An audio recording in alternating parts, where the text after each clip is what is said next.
আসসালামু আলাইকুম। বাসায় যখন হঠাৎ করে গেস্ট চলে আসে তো ঝটপটভাবে কিভাবে আমি এই মাংসটা রান্না করি আজকে আপনাদের সাথে সেটাই শেয়ার করব। এইভাবে যদি মাংসটা হাতে মাখিয়ে রান্না করা যায় টেস্ট কিন্তু হবে একেবারে বিয়েবাড়ির মতো। তো চলুন কিভাবে শুরু করছি। এখানে আমি নিয়ে নিচ্ছি 5 থেকে 6 কেজির মতো গরুর মাংস, একটু বেশি করে নিয়েছি। তো প্রথমে আমি কি দিচ্ছি, এখানে পেঁয়াজ কুচি দিয়ে দিলাম 1 কাপ পরিমাণ। দিয়ে দিচ্ছি এখানে আমি রসুন বাটা। আপনারা খেয়াল করবেন আমি কয় চামচ এখানে দিচ্ছি। আমি এখানে 5 থেকে 6 টেবিল চামচ পরিমাণ দিয়ে দিলাম রসুন বাটা, আর আদা বাটাও আমি দিয়ে দিব সেরকম 5 থেকে 6 টেবিল চামচ পরিমাণ।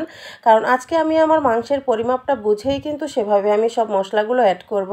স্বাদ মতো লবণ দিয়ে দিলাম, আর হলুদের গুঁড়োও কিন্তু আমি এখানে দিয়ে দিলাম 5 টেবিল চামচ পরিমাণ। লাল মরিচের গুঁড়ো আমি দিয়ে দিলাম 4 থেকে 5 টেবিল চামচ পরিমাণ। ধনিয়ার গুঁড়া দিয়ে দিচ্ছি 4 থেকে 5 টেবিল চামচ পরিমাণ। জিরা গুঁড়া দিয়ে দিচ্ছি এখানে আমি 4 থেকে 5 টেবিল চামচ পরিমাণ।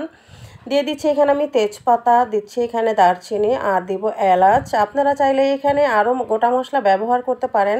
স্টার আনিসটা আপনারা দিতে পারেন, গোলমরিচটাও দিতে পারেন। আর এখানে আমি দিয়ে দিচ্ছি 1/2 কাপ পরিমাণ সয়াবিন তেল। এখন হাত দিয়ে ভালো করে মাংসটা মাখিয়ে নিব। হাত দিয়ে ভালো করে মাংসটা মাখিয়ে নিতে হবে যাতে করে সম্পূর্ণ মশলা সব দিক থেকে মাংসের সাথে লেগে যায়। তো এভাবে হাতে মাখিয়ে মাংসটা রান্না করলে কিন্তু অনেক টেস্টি হয়। আমরা কোরবানির ঈদের সময়ও কিন্তু ঠিক এইভাবেই হাতে মাখিয়ে মাংসটা রান্না করি। এতে করে কিন্তু মশলার মাপটা কিন্তু ভালো থাকে, বোঝা যায়, আর মশলা কষানোরও কোনো ঝামেলা থাকে না। আর খেতে কিন্তু ভীষণ টেস্টি হয়। দেখতে পারেন আমি কিন্তু শুধুমাত্র হাত ধোয়া পানিটা এখানে দিয়েছি। তো উল্টে পাল্টে দিব, আর ঢেকে অল্প আঁচে আমি রান্না করব মাংসটা যতক্ষণ না সিদ্ধ হচ্ছে।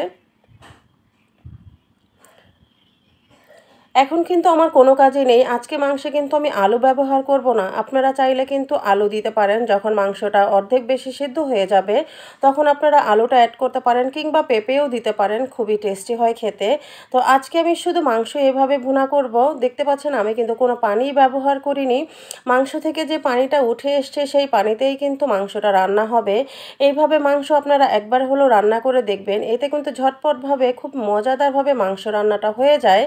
তো শেষে আমি একটু কেওড়া জল দিব বিয়েবাড়ির ফ্লেভারটা আনার জন্য। দেখতে পাচ্ছেন ঝোল কিন্তু একেবারেই মাখা মাখা হয়ে গিয়েছে। ঠিক এই পর্যায়ে আমি দিয়ে দিব কেওড়ার জল, আর এতে করে বিয়েবাড়ির একটা ফ্লেভার চলে আসবে। আর আস্ত কাঁচামরিচ দিয়ে দিয়েছি। বাস আমার রান্নাটা কিন্তু একেবারেই ডান। সবাই ভালো থাকবেন। আল্লাহ হাফেজ।